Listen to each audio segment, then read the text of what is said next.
بسم اللہ الرحمن الرحیم۔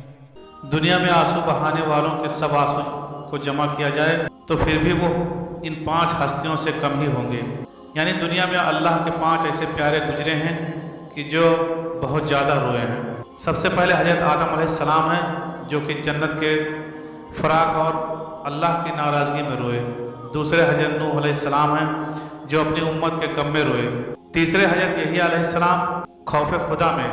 حضرت فاطمہ زہرا سلام اللہ علیہ فراق رسول اللہ صلی اللہ تعالیٰ علیہ وسلم میں، اور سیدنا حضرت امام زین العابدین واقع کربلا کے بعد اپنے والد گرامی حضرت سیدنا حسین کی پیاس یاد کر کے روتے رہے۔ حضرت سیدنا امام زین العابدین علی بن حسین ولادت 38 ہجری میں مدینہ المنورہ میں ہوئی۔ آپ کے والد بزرگوار حضرت سیدنا امام حسین اپنے والد ماجد حضرت سیدنا علی المرتضیٰ سے اظہار عقیدت کے لیے اپنے بچوں کے نام علی رکھتے تھے۔ اسی مناسبت سے امام زین العابدین نام بھی علی ہے اور کنیت ابو محمد، ابو الحسن، ابو القاسم ہے، جبکہ کثرت عبادت کے سبب آپ کا لقب سجاد زین العابدین، سید العابدین اور امین ہے۔ آپ کی والدہ ماجدہ حضرت سیدنا سحر بانو فارس کے آخری بادشاہ یزد و جرد کی بیٹی تھی۔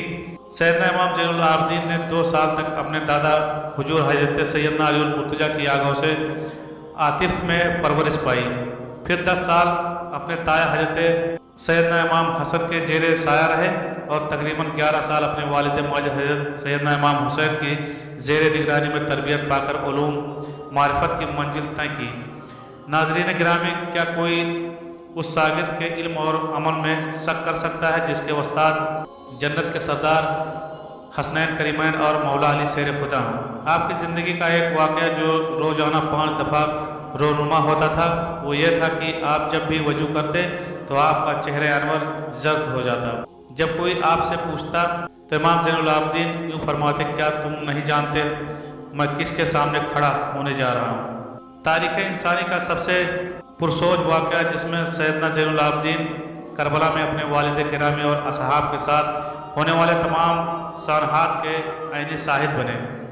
مسیت الہی کے سبب آپ پر بیماری کے اثرات چھائے رہے، جس وجہ سے سیدنا امام حسین نے آپ میدان میں جانے سے منع فرمایا، اور یہی سب تھا کہ یزیدی فوجیوں نے آپ کو شہید کی بجائے اسیر بنایا۔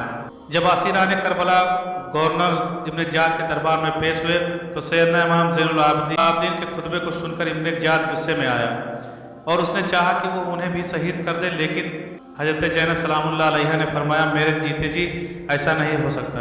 چنانچہ ایک عورت کے قتل اور بغاوت کے ڈر سے ابن زیاد سیدنا زین العابدین کو شہید کرنے سے باز رہا۔ اسی طرح جب امام زین العابدین خاندان رسالت کی باعصمت خواتین کے ہمراہ دربار یزید میں داخل کیے گئے تو آپ نے اپنے نانا جان کی طرح شیرین زبان میں نہایت فصاحت و بلاغت کے ساتھ خطبہ ارشاد فرمایا، اپنے خاندان کا تعارف کرایا اور نواسے رسول حضرت امام حسین کی عظمت بیان کی تو یزید کے درباری اور حضرت امام حسین کی شہادت سے ناآسانہ افراد دہاڑے مار کر رونے لگے اور ان کی آوازیں بے ساختہ بلند ہونے لگی۔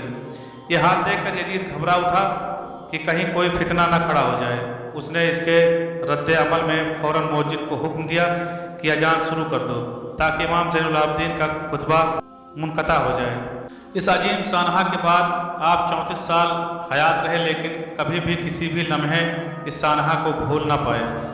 روایات ملتی ہے کہ آپ جب بھی پانی پیتے تو اپنے والد گرامی کو یاد کر کے بہت روتے۔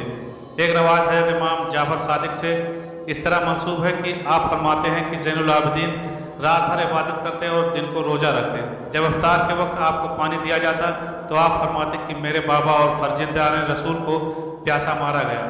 آپ یہی بات دہراتے رہتے تھے کہ دسترخوان آپ کے آنسوؤں سے تر ہو جاتا ہے۔ کربلا کے بعد بھی بہت سے واقعات ہوئے، جیسا کہ واقعہ حرہ جس میں یزید کی فوج نے مدینہ پر حملہ کیا، لیکن اس جنگ کے متعلق آپ کی رائے کچھ سازگار نہ تھی، اس لیے امام زین العابدین اپنے خاندان کے ہمراہ مدینے سے باہر رہے۔ اس کے بعد توابین اور مختار سقفی کا قیام پذیر ہوا، لیکن جب بھی انہوں نے امام سجاد زین العابدین سے رابطہ کیا تو آپ نے خیر مقدم نہ کیا۔ امام زین العابدین اخلاق محمدی کی